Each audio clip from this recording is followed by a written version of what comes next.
What is kind of driving this massive growth in the amount of value flowing into DeFi and just the growth of the DeFi space in general? Starting from Andre. Sweet. I think the answer is pretty simple: greed.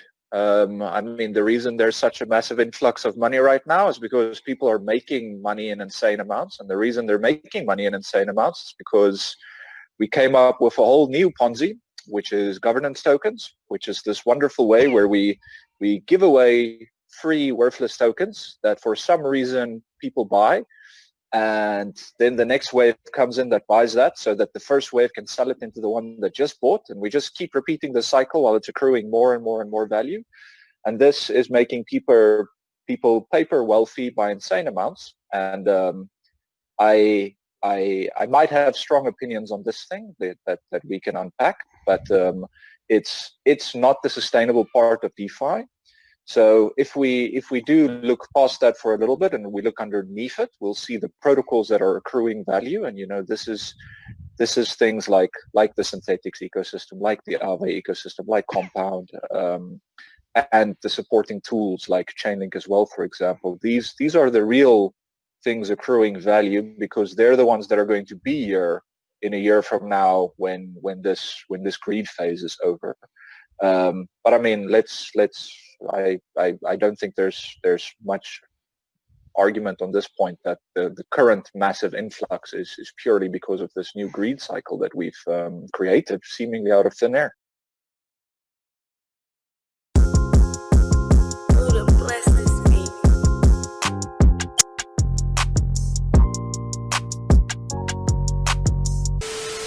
Oh my gosh. What's going on, crypto cousins? It's your Bitcoin baby daddy here with another episode.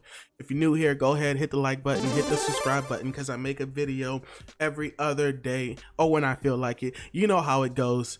Wow, guys, just wow.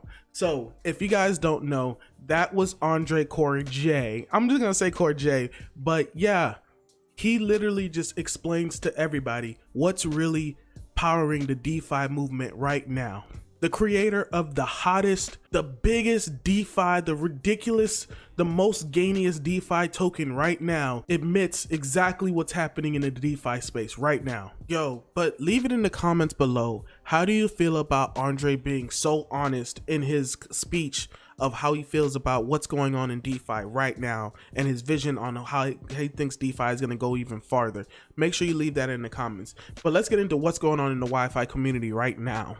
Right now, if you type in YFI on YouTube, you're going to get ridiculous price predictions, everything that's going on, but no one's going to actually tell you what's really going on in the protocol right now.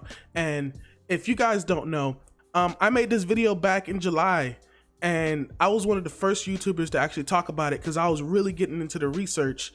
And guys, I honestly just want to show you guys what's actually happening in the community. A lot of people are just showing you price predictions and such like that, but if you don't understand how this ecosystem works, you're going to get wrecked. And I don't want people to get wrecked. If I'm talking about a coin, you should really understand. So definitely check out this first video I made. So one of the biggest devs in the YFI community right now, right here, he's actually quite disappointed. For people who don't understand, the reason why you hold the YFI token is to make votes on the governance of what happens to the YFI protocol, or the Y-Earn protocol. And right here, one of the biggest developers is, he says, quite disappointed that YP didn't reach quorum. If you didn't vote, please tell your votes to someone less apathetic. The governance only works if everyone is involved. So here it is right here, YIP 43, but it was pretty much upgrades to the protocol where it made things a little more smoother for people to understand how to use the protocol and whatnot. And the reason why it didn't reach quorum is because everybody has their Wi-Fi locked up in vaults and whatnot, trying to accrue interest. So they're not using the Wi-Fi token what it was built to be used for. And now it's causing an issue. The whole point of the Wi-Fi token is to make votes. Some of the community members have been talking about we might need to reduce quorum, but then it also opens up some attack vectors when it comes to like voting, because now bigger whales can probably manipulate votes more often. Yeah guys, so if you haven't, go ahead watch my older video where I actually show how to make votes on these proposals for sure. So after Andre talked at the Chainlink summit, people came out in support of everything that he said because he was speaking truth. And not only that, but the YFI token didn't even dump after he said that. And I'm seeing more and more people not only respect Andre, but are including the YFI community within their protocol. As you can see right here, SBF, if we click into this guy's name, he's a CEO of FTX official. That's a derivatives exchange. And not only that, but they're also building the Serum exchange for the Solana network. But back to this, Andre's so respected in the DeFi community when it comes to like all these DeFi devs for how he launched his token. It's actually starting up something new. Fair launches will disrupt crypto VCs. So it's not only like people really think that DeFi really disrupts everything. It really will disrupt everything. It's like Uniswap just did more volume than Coinbase the other day. That is wild to think that. And so of course, the very first things that DeFi is going to disrupt is its own crypto industry. So before it even disrupts the outside industry, it's going to disrupt its own industry first and then creep outside.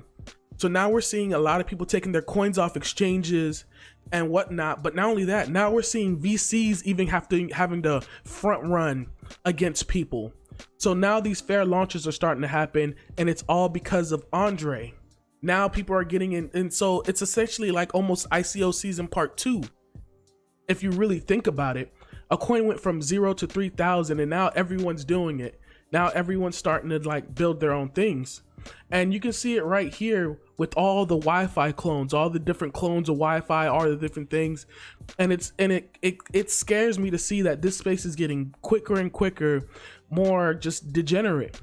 But going back to these fair launches and whatnot, right here we can see a chart. It talks about the approximate supply of coins that's held by the top 10 addresses, and it goes to BNB, Ample.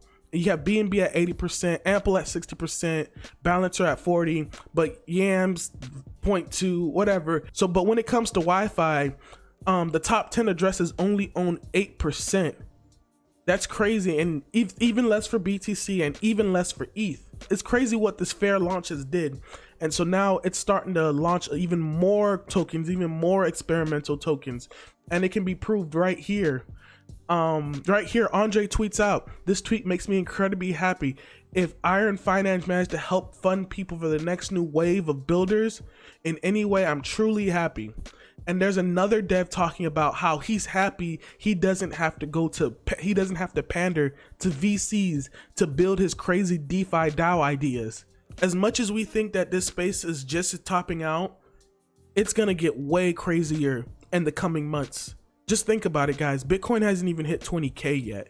Bro, it's even got to the point right here. Mark Jeffrey, co-founder and CEO of Guardian Circle, made a video explaining how Wi-Fi works. Hello everybody, this is Mark Jeffrey, and today I'm going to be going over how Wi-Fi Yearn vaults are making between 40% and 120% annual ROI returns. This is wild. But the very last thing that I wanted to talk about, guys, is the price. Like, because that's what you guys really want to hear. That's what you guys really came for. When it comes to the price, people have been using the total value locked up connected to the total market cap to create this ratio right here. And right now, if we're using this ratio, Wi-Fi is a little overvalued by 20%. Almost 20%. Wi-Fi is a little overvalued depending on how much locked up in value it is. But not only that, but comparing it to the max supply and the fully distilled supply, it's sitting like about right there. So it looks like people are buying the token no matter how much value is actually locked up in here. And if people are ever wondering about what's happening to this like 29, why is it not reaching the 30K supply? Well, a lot of people don't know, but those tokens were actually burned. It was burned in 2 sets of tokens. One's a couple of Wi-Fi are lost forever in the contract, and the other ones were burned. So this is the max supply. A lot of people don't know that this is not going to go to 30. It's done. All the supply is out there.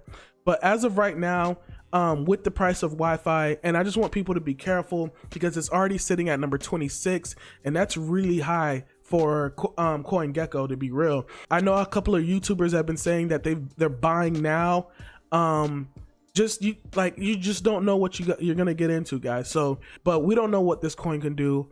This is crypto. Things should just go whatever. But that's all I really have for you guys today. I want to say thank you so much for coming back. If you like this content, if you like me doing the deep dives to show you what's actually happening in the background, the stuff that people aren't going to show you, go ahead, hit the like button, hit the subscribe button again, and I'll check you guys on the next video. Take it easy. Peace. Yeah. Woo! Hey, let me chill out.